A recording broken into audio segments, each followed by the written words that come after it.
The morning sun cast long shadows across the marble floors of Buckingham Palace as King Charles walked slowly through the corridors that had witnessed centuries of royal history. His footsteps echoed softly, each step carrying the weight of a crown that sometimes felt heavier than gold. Today, however, his thoughts were not on matters of state or the endless stream of official duties that awaited him in his study. Princess Kate had been on his mind constantly since her recent health scare. The cancer diagnosis had shaken the entire royal family, but perhaps none more so than Charles himself. As someone who had faced his own battle with the disease, he understood the fear, the uncertainty, and the quiet moments of despair that no amount of royal training could prepare someone for. The memory of his own treatment was still fresh. The sterile hospital rooms and the concerned faces of doctors who spoke in careful, measured tones. He paused outside the breakfast room, hearing the gentle clatter of china and the soft murmur of conversation. Through the partially open door, he could see Kate sitting at the small round table by the window, her auburn hair catching the morning light. She was speaking quietly with William, their hands intertwined on the white tablecloth. There was something fragile about her posture, a vulnerability that the public rarely saw beneath her composed royal exterior. Charles had always admired Kate's strength and grace since she joined the family.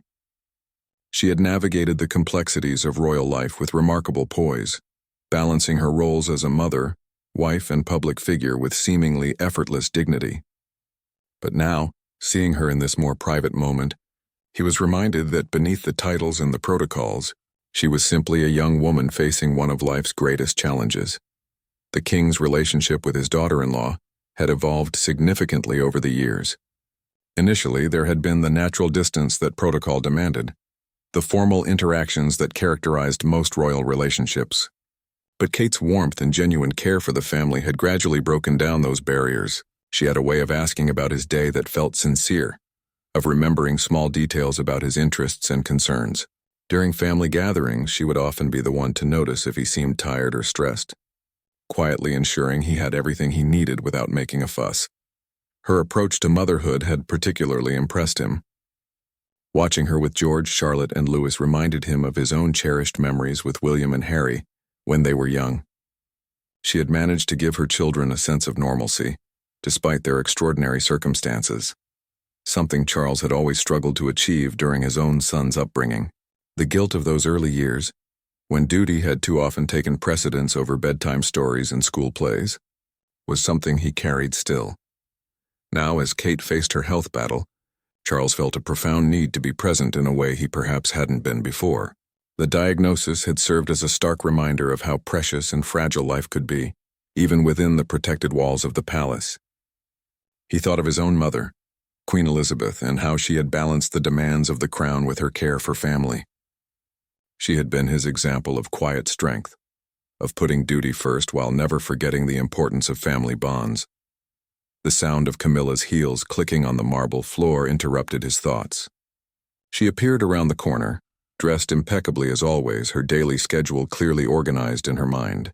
Their eyes met, and he saw a flicker of something in her expression, perhaps confusion, maybe concern about his distracted demeanor over the past few weeks. Their marriage had been built on understanding and mutual respect, forged through years of weathering public scrutiny and private challenges. Camilla had proven herself to be a devoted partner, and had gradually won over a public that had initially been skeptical of their relationship. She understood the demands of royal life, and had carved out her own meaningful role within the institution. Her work with literacy programs and domestic violence charities had earned genuine respect and admiration. But lately, Charles found himself pulled toward a different kind of responsibility. Kate's illness had awakened something paternal in him, a protective instinct that went beyond formal family dynamics. He remembered his own feelings of isolation during his treatment, the way public duty had continued to demand his attention, even when he felt most vulnerable.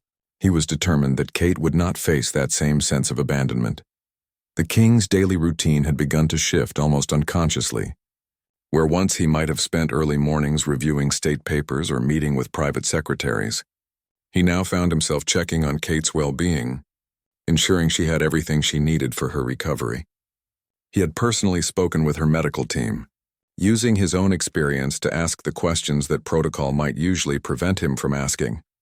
William, too, had noticed his father's increased attention, During their private conversations, Charles had been more open about his concerns, more willing to set aside the traditional boundaries between monarch and heir. The shared experience of worrying about someone they both loved had created a new understanding between them, a bridge built from genuine emotion rather than royal obligation. The palace staff had also begun to notice subtle changes in the king's priorities. Meetings that once seemed immovable were quietly rescheduled if they conflicted with family time. His private secretary had been instructed to keep certain afternoons free, without specific explanation but with clear importance. The household had learned to read these unspoken signals, understanding that the king's attention was focused on matters closer to home. As Charles stood in the corridor, watching the quiet family scene before him, he felt the weight of decision settling on his shoulders. The crown demanded much, but family demanded something different, something more immediate and personal. Kate's courage in facing her diagnosis had reminded him that some things transcended even royal duty, that love and support could not be delegated or scheduled around state business. He knocked gently on the doorframe and stepped into the breakfast room, his smile genuine and warm as Kate looked up to greet him. In that moment, he made a silent promise to himself and to her that she would never doubt his support, never feel alone in her journey toward recovery, regardless of what other demands might compete for his attention. The afternoon tea service at Windsor Castle had always been a cherished tradition, but today it carried special significance. King Charles had personally requested that the staff prepare Kate's favorite blend, a delicate Earl Grey with bergamot that reminded her of her grandmother's kitchen. The china had been carefully selected, not the formal state service, but the more intimate spode set that the family used for private gatherings. Kate sat in the comfortable armchair by the window, a soft cashmere blanket draped over her legs. The treatment had been difficult, leaving her more tired than she cared to admit, but Charles's presence provided a comfort she hadn't expected. He had arrived earlier than planned, explaining to his private secretary that the afternoon's diplomatic briefing could wait. Such deviations from schedule were becoming more frequent, causing raised eyebrows among palace staff who had grown accustomed to the king's typically rigid adherence to protocol. "How are you feeling today?" Charles asked, settling into the chair across from her. His voice carried genuine concern, free from the formal politeness that usually characterized royal conversations. The question wasn't asked for propriety's sake. He truly wanted to know, and Kate could sense the difference. She appreciated his directness. Too many people had begun speaking to her in careful, measured tones since the diagnosis, as if honest conversation might somehow make her condition worse. Charles, having walked this path himself, understood that normalcy was often more healing than excessive caution. "Some days are better than others," Kate replied honestly. "But having family close makes everything more manageable." She paused, studying his face. "I know how busy you are, and I don't want to be a burden on your schedule." Charles leaned forward slightly, his expression serious but kind. "Kate, you could never be a burden. Family comes first. That's something I learned perhaps later than I should have, but I learned it nonetheless." His words carried the weight of personal experience, of regrets that had shaped his understanding of what truly mattered. The king's schedule had indeed been significantly altered over the past month. Camilla had begun to notice the changes, though she hadn't yet addressed them directly. State dinners that Charles would normally attend with enthusiasm were delegated to other family members. His usual evening routine of reviewing government papers had been shortened to allow for family calls and visits. The red boxes that arrived daily with official documents now competed with his desire to check on Kate's progress and spend time with his grandchildren. William often joined these informal visits, creating a dynamic that felt more like a supportive extended family than a formal royal gathering. The conversations ranged from Kate's treatment progress to the children's school activities, from shared memories to hopes for the future. Charles found himself sharing stories from his own recovery, offering practical advice about managing fatigue and maintaining hope during difficult days. These personal moments had begun to reshape his perspective on kingship itself. The crown had always demanded sacrifice, but Charles was discovering that true leadership sometimes meant choosing presence over protocol, connection over ceremony. His own father, Prince Philip, had shown him the importance of duty, but it was Kate's courage that was teaching him about the duty he owed to those he loved.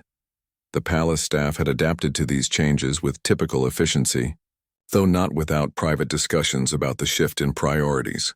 Charles's longtime valet had noticed the king spending more time on personal phone calls, checking in with medical staff and family members. His gardeners at Highgrove had been asked to prepare special flower arrangements for Kate, carefully selected for their healing properties and cheerful colors.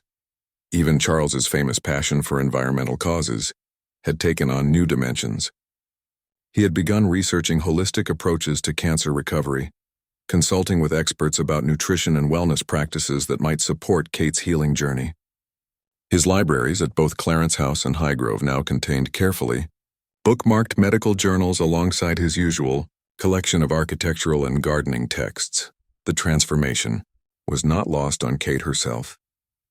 She had always respected her father-in-law, but this new side of him revealed depths of compassion she hadn't fully appreciated before. The formal distance that had once characterized their relationship was dissolving into something warmer and more genuine. She began to understand why Diana had found comfort in Charles during their early years together. Before other complications arose, their conversations often returned to the children, George, Charlotte, and Louis, and how to help them navigate their mother's illness. Charles shared wisdom from his own experience as a father, acknowledging his past mistakes while offering practical guidance for the present challenges. He spoke about the importance of honest communication, of allowing children to feel their emotions while providing them with stability and hope. Kate was particularly touched by Charles's attention to detail. He remembered which treatments were scheduled on which days, calling afterward to check how she was feeling.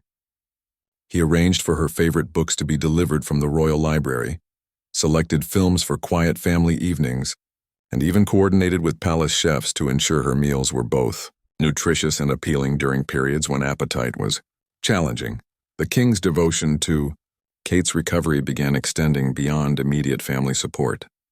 He quietly used his influence to connect her with the best specialists, drawing on his extensive network of medical contacts developed during his own treatment. He arranged for private consultations with leading oncologists, ensuring she had access to the most advanced care available while maintaining the privacy essential for royal life. These efforts required delicate coordination with palace staff and security teams, but Charles approached each challenge with determination. He had learned that being king meant having the power to make a real difference in people's lives, and he was discovering new ways to use that power for those closest to him. The late afternoon sun was beginning to fade as their tea conversation continued, but neither seemed eager to end the moment. Charles had cleared his evening schedule, citing the need for reflection and family time. In truth, he simply wanted to be present, to offer the steady support that he had craved during his own difficult periods.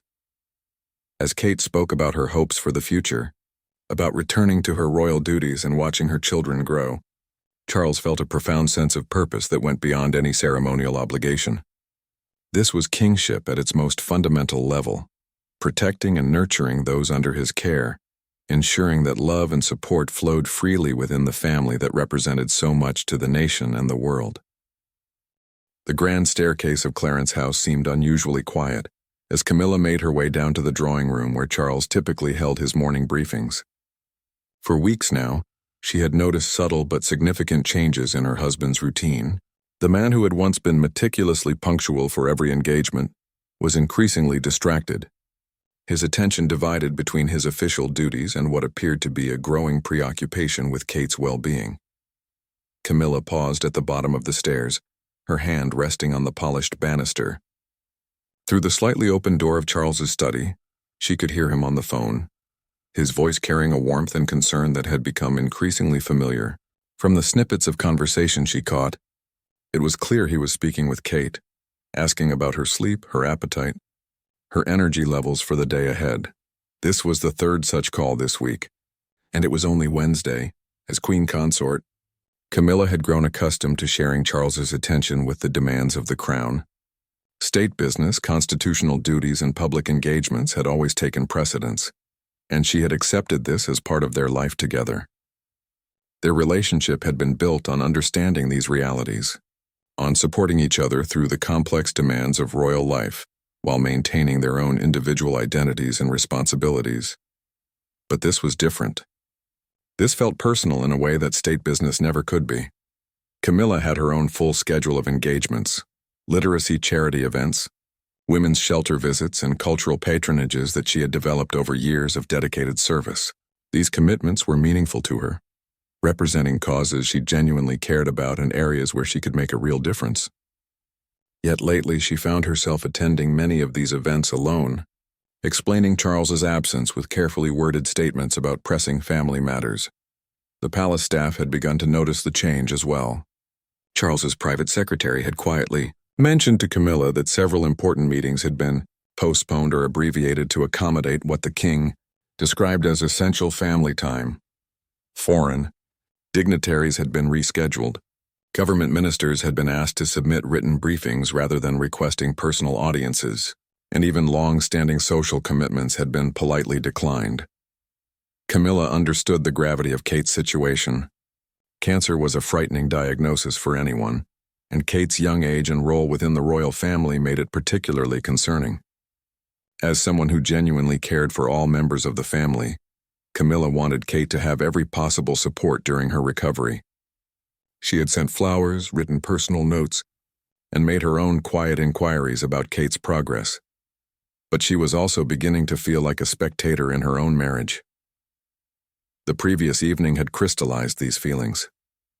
Charles had received a call from William just as they were sitting down to a rare private dinner together. Without hesitation, he had excused himself to take the call, leaving Camilla alone at the dining table for nearly 30 minutes while he discussed Kate's treatment schedule and the children's emotional needs. When he returned, his apologies were sincere but distracted, his mind clearly still focused on the conversation he had just finished. Camilla had tried to engage him in discussion about their upcoming joint engagement at the Chelsea Flower Show, an event they had both been looking forward to. But Charles's responses were brief and somewhat absent, his attention seeming to drift even as she spoke. The man who once delighted in discussing garden design and horticultural innovations now seemed more interested in researching cancer treatment facilities and recovery protocols. Their own relationship had weathered many storms over the years. The public scrutiny, the complex family dynamics, and the constant pressure of royal life had all tested their bond. But they had emerged stronger, united by shared experiences and mutual respect. Camilla had never expected to feel sidelined within her own marriage, particularly not by Charles's devotion to family members she genuinely cared about herself. The irony was not lost on her. For years, critics had suggested that she was an outsider, trying to insert herself into a family where she didn't belong. Now, paradoxically, she felt like an outsider because of her husband's increased focus on that very family. The bonds that Charles was strengthening with Kate and William seemed to be drawing his attention away from the partnership he had built with her. Camilla's own children from her previous marriage had noticed the change. During a recent family lunch, they commented on Charles's distracted demeanor, his tendency to check his phone frequently, and his obvious preoccupation with matters he didn't discuss in detail. When asked about it later, Camilla had struggled to explain the situation, without sounding petty or unsympathetic to Kate's very real health challenges. The Queen Consort's ladies-in-waiting had also begun to make subtle inquiries about her well-being. They could see the signs of stress and uncertainty that Camilla was trying hard to hide. Her usual confidence and poise remained intact in public, but those closest to her noticed the small changes. The way she checked her watch more frequently during engagements, wondering if Charles was thinking of her at all, or the slightly forced smile when people asked about the king's activities. At social events, Camilla found herself fielding questions about Charles's absence with increasing frequency. Friends and acquaintances would ask where he was, why he wasn't attending functions that he would normally prioritize. Her explanations about family obligations were truthful but incomplete, leaving her feeling somewhat isolated even in crowded rooms. The situation was particularly challenging because Camilla genuinely couldn't fault Charles's motivations. His care for Kate was admirable. His support for her recovery was exactly what a loving father-in-law should provide. If anything, his devotion demonstrated the kind of man she had fallen in love with. Someone capable of deep compassion and unwavering loyalty to those he loved. But love, Camilla was discovering, was not always a zero-sum game, though it sometimes felt that way. Charles's increased attention to Kate didn't necessarily mean he loved Camilla less. But the practical effect was that she received less of his time, attention, and emotional energy. The small daily interactions that had sustained their relationship, shared meals, evening conversations, planning for future engagements, were increasingly interrupted or postponed in favor of family obligations. Standing in the hallway of Clarence's house, listening to Charles's gentle voice as he spoke with Kate about her upcoming medical appointment, Camilla felt a complex mixture of emotions. Admiration for her husband's compassion was mixed, with a growing sense of loneliness and uncertainty about her place in his priorities. She had always known that being married to a king would require sacrifices and compromises, but she was beginning to wonder if those sacrifices might include the intimate partnership she had thought they were building together, and whether her own needs and feelings had any place in the royal hierarchy of concerns.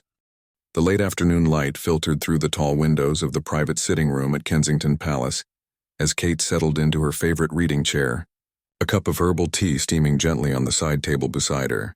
The chemotherapy sessions had left her feeling drained, but today had been one of the better days.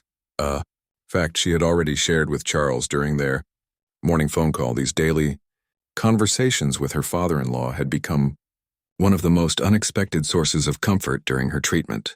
What had begun as formal inquiries about her health had evolved into genuine exchanges about everything, from the children's school activities to her own fears and hopes for recovery. Charles's personal experience with cancer had given him an understanding that went beyond typical family concern, and Kate found herself opening up to him in ways she hadn't anticipated. William was in his study, handling calls related to his environmental initiatives, giving Kate some quiet time to reflect on the changes that had occurred within the family dynamic over the past few months. The crisis of her diagnosis had revealed new depths in relationships she thought she already understood completely. Charles's support had been unwavering from the moment she had shared the news with the family. While William had struggled initially with his own fears and helplessness in the face of her illness, Charles had stepped in with practical advice and emotional steadiness that surprised everyone. He spoke from experience about the fatigue, the uncertainty, and the way cancer treatment affected not just the patient but everyone who loved them. The king had arranged for Kate to have access to the same medical team that had treated him, ensuring she received the highest level of care while maintaining the privacy that royal life demanded. But beyond the practical arrangements, it was his emotional presence that had made the most significant difference. He called or visited almost daily, not as a duty or obligation, but because he genuinely wanted to be part of her support system. Kate had always admired Charles's intellect and dedication to his causes, but their relationship had been somewhat formal, despite years of family gatherings and official events. He was William's father, the future king, someone she respected but didn't know intimately. The cancer diagnosis had changed all of that, breaking down barriers that protocol and generational differences had created. During one particularly difficult week when the treatment had left her feeling nauseated and emotionally fragile, Charles had arrived at Kensington Palace with a collection of books about healing and recovery. But instead of simply dropping them off, he had stayed to read aloud from one of them, a memoir by another cancer survivor about finding strength in unexpected places. His voice, careful and warm, had provided exactly the kind of comfort she needed in that moment. The children had noticed their grandfather's increased presence in their lives. George, Charlotte, and Louis had always loved spending time with Charles, but now his visits were more frequent and somehow more focused. He seemed to understand intuitively when they needed distraction from their mothers, illness, and when they needed honest conversations about what was happening. Kate was particularly touched by the way Charles had handled the children's questions and concerns. He didn't talk down to them or offer false reassurances, but instead provided age-appropriate honesty combined with genuine optimism. When Charlotte had asked if Mommy was going to die, Charles had explained that the doctors were working very hard to make sure that wouldn't happen, and that many people who got sick like Mommy got completely better. The family dinners at Windsor Castle had become more frequent, with Charles often insisting that Kate and the children join him and Camilla for informal meals. These gatherings were different from the traditional royal family occasions, less formal, more intimate, focused on connection rather than protocol. Kate noticed that Charles made special efforts to include activities the children enjoyed, and always ensured that she felt comfortable and supported throughout the evening. But Kate was also beginning to sense some tension beneath the surface of these family gatherings. While Charles's attention to her well-being was genuine and deeply appreciated, she couldn't help but notice that Camilla sometimes seemed somewhat distant during these occasions. The queen consort remained gracious and kind, but there was a subtle change in her demeanor that Kate, with her naturally empathetic nature, couldn't ignore. During a recent family lunch, Kate had observed Camilla's expression when Charles interrupted their conversation to take a call from Kate's medical team. The queen consort had maintained her composure, but there was something in her eyes, perhaps frustration, maybe hurt, that suggested all was not well in the royal marriage. Kate began to wonder if Charles's devotion to her recovery was inadvertently creating problems in his relationship with Camilla. The thought troubled her deeply. She had never wanted to be the source of conflict within the family, and the possibility that her illness was causing marital strain made her feel guilty despite the irrationality of such feelings. The previous week, Kate had attempted to address this concern indirectly during one of her conversations with Charles. She had mentioned how much she appreciated Camilla's support and suggested that Charles should make sure to spend quality time with his wife. But Charles had seemed somewhat confused by her comments, apparently unaware that his behavior might be affecting his marriage. Kate's own relationship with Camilla had always been cordial but not particularly close. They moved in similar circles and shared certain duties, but their personalities and interests were quite different. Camilla's confidence and worldliness sometimes intimidated Kate, who had often felt like the younger, less experienced member of the family despite her years of royal service. Now, however, Kate found herself wanting to bridge that gap, partly out of gratitude for the family support she was receiving, and partly out of concern for the potential consequences of Charles's focused attention on her well-being. She had begun making small efforts to include Camilla more directly in conversations, to ask about her interests and activities, and to express appreciation for her contributions to the family. The irony of the situation was not lost on Kate. At a time when she felt physically vulnerable and emotionally fragile, she was discovering inner strength she hadn't known she possessed. The crisis had revealed not only Charles's capacity for deep compassion but also her own ability to think beyond her immediate circumstances and consider the well-being of others in the family.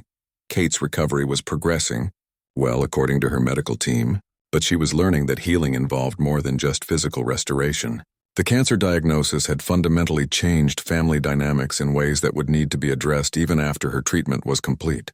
Charles's newfound closeness with her was something she treasured, but not at the expense of his marriage or family harmony. As she sat in the quiet afternoon light, Kate made a mental note to speak more directly with both Charles and Camilla about finding a balance that honored everyone's needs and relationships. Her illness had brought unexpected gifts in terms of family connection, but she was determined to ensure that those gifts didn't come at too high a cost for others she cared about. The sound of William's footsteps in the hallway interrupted her thoughts, but Kate's mind continued to work through the complex emotions and relationships that her illness had both revealed and complicated. She was discovering that recovery involved not just healing her own body, but helping to heal the family dynamics that had been affected by the crisis. The private drawing room at Clarence's house had never felt more charged with unspoken tension than it did on this particular Thursday evening. Charles sat behind his mahogany desk, still wearing his day clothes, though it was well past 7 o'clock.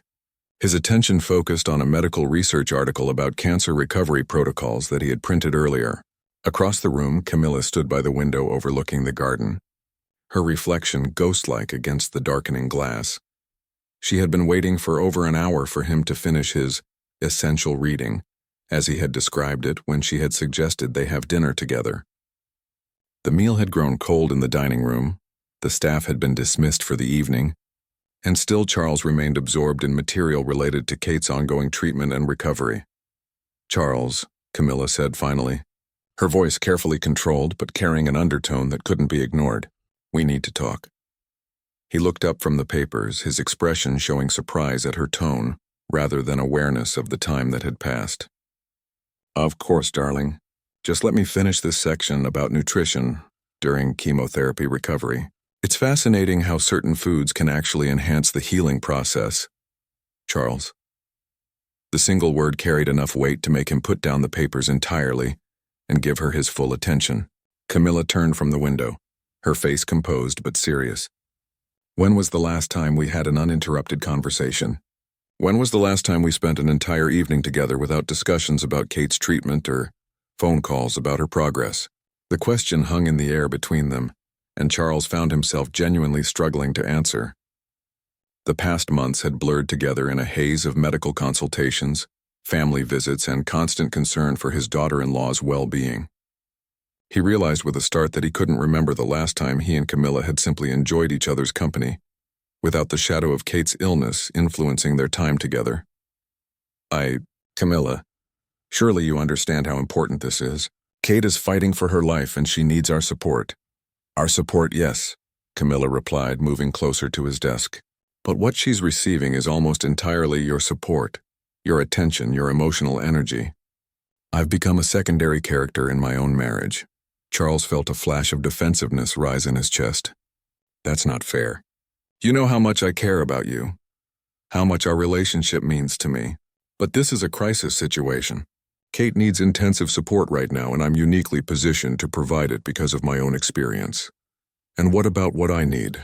The question came out more quietly than Camilla had intended, but it carried more emotional weight than if she had shouted it.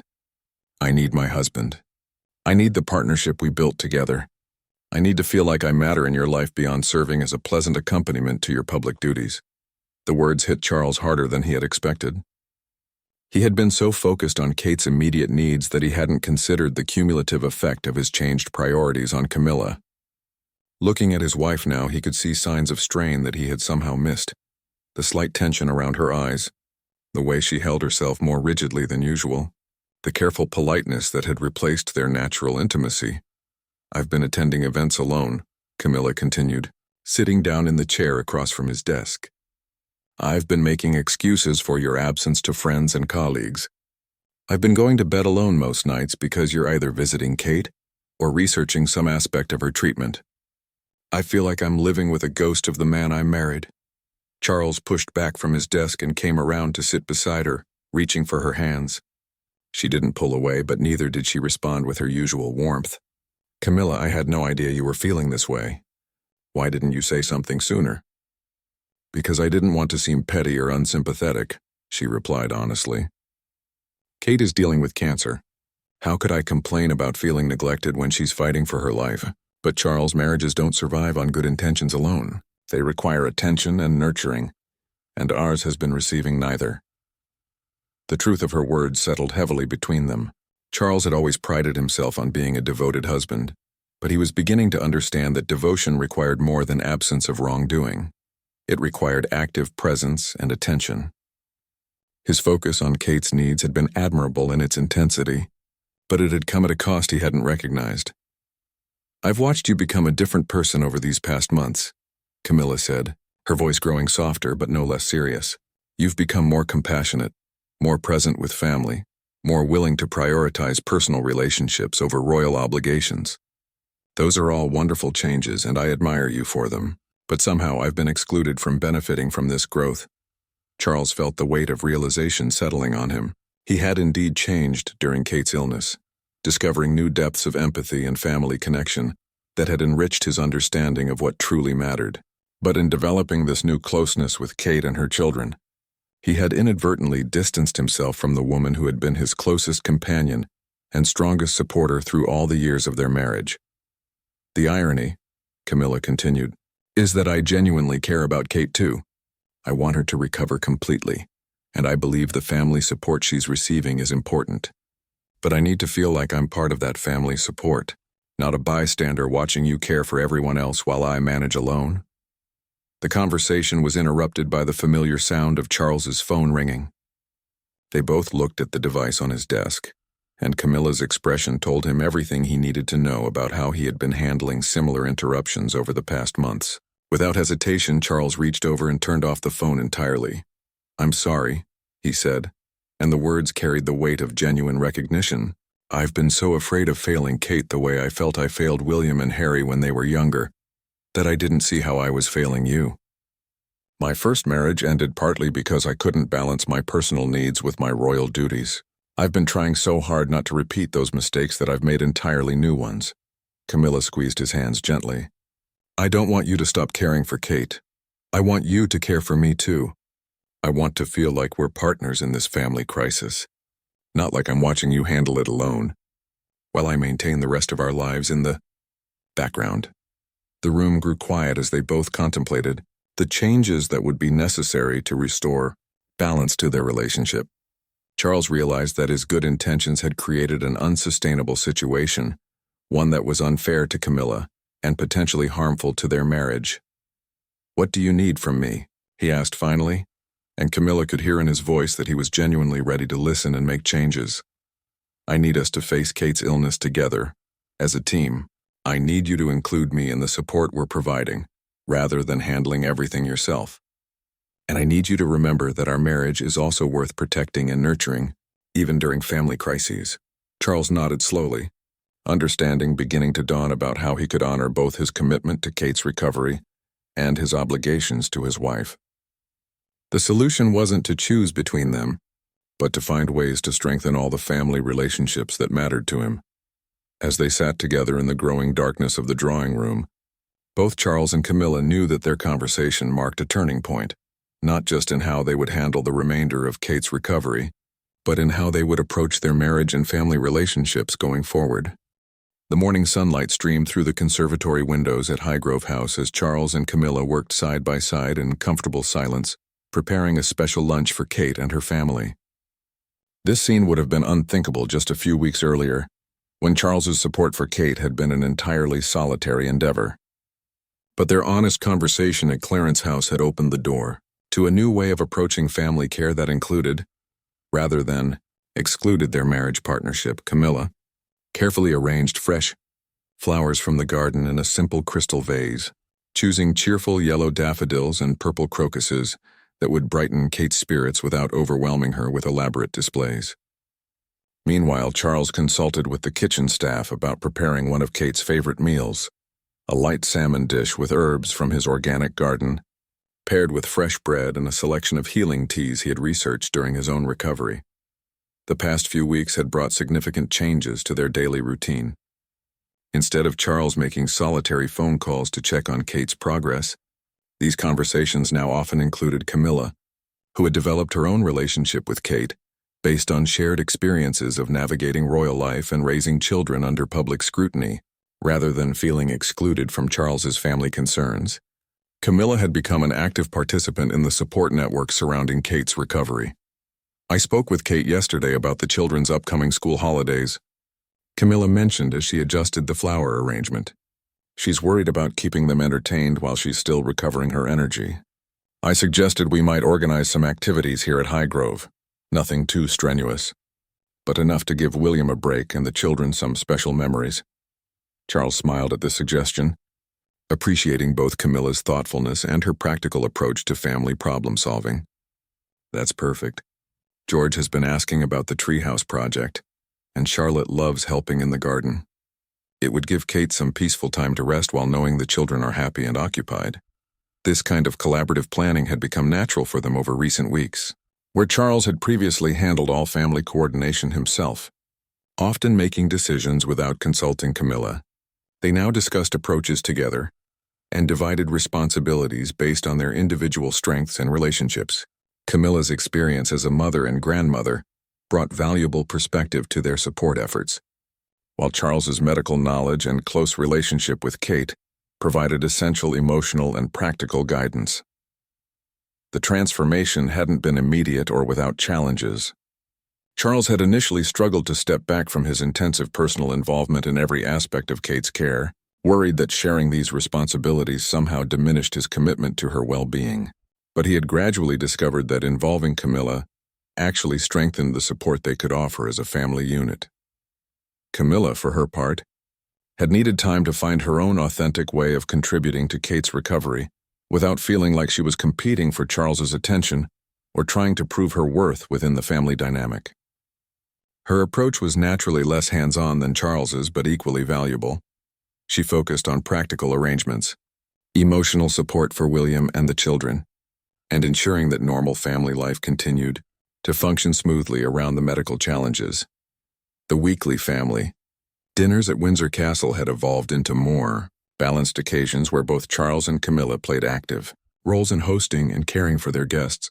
Charles continued to provide medical insights and emotional support based on his personal experience, while Camilla focused on creating warm, comfortable environments where Kate could relax, and the children could feel secure and loved. Kate had noticed these changes immediately and had expressed genuine gratitude for Camilla's increased involvement. During a recent conversation, she had told Camilla how much she appreciated having another woman in the family who understood the unique pressures of royal life and could offer perspective that differed from but complemented Charles's medical focus. "It means so much to have your support," Kate had said during their last visit. "Charles has been wonderful with the medical aspects and emotional encouragement. But you understand things about family dynamics and managing royal obligations that I really need help with right now." This feedback had been particularly meaningful to Camilla, who had sometimes wondered whether her contributions were valued or necessary, given Charles's obvious competence in providing family support. Discovering that she offered something unique and valuable had helped her find confidence in her own approach to caring for Kate and her family. William had also responded positively to the more collaborative approach. Rather than feeling like his father was taking over Kate's care in ways that made him feel superfluous, he now experienced the family support as a true team effort, where his own role as husband and primary caregiver was respected and supported rather than overshadowed. The children, too, had benefited from having both grandparents actively involved in their mother's recovery process. Charles continued to provide the gentle honesty and medical reassurance they needed, while Camilla offered practical comfort and normal family activities that helped them feel like children rather than just cancer patients' offspring. As they finished preparing for Kate's visit, Charles and Camilla reflected on how much their relationship had strengthened through learning to face family challenges together. The crisis that had initially threatened to divide their attention and loyalties had ultimately taught them new ways to function as partners in all aspects of their lives. I realize now that I was trying to handle Kate's illness the same way I handle state business, Charles admitted as they walked through the garden to gather fresh herbs. As if it were my sole responsibility, my burden to carry alone. But family isn't like governing. It works better when it's truly collaborative. Camilla linked her arm through his as they strolled among the spring flowers. "And I've learned that I don't have to compete for your attention or prove my importance in the family. There's room for all of us to care for each other in different ways, and our marriage actually becomes stronger when we face challenges together, rather than separately."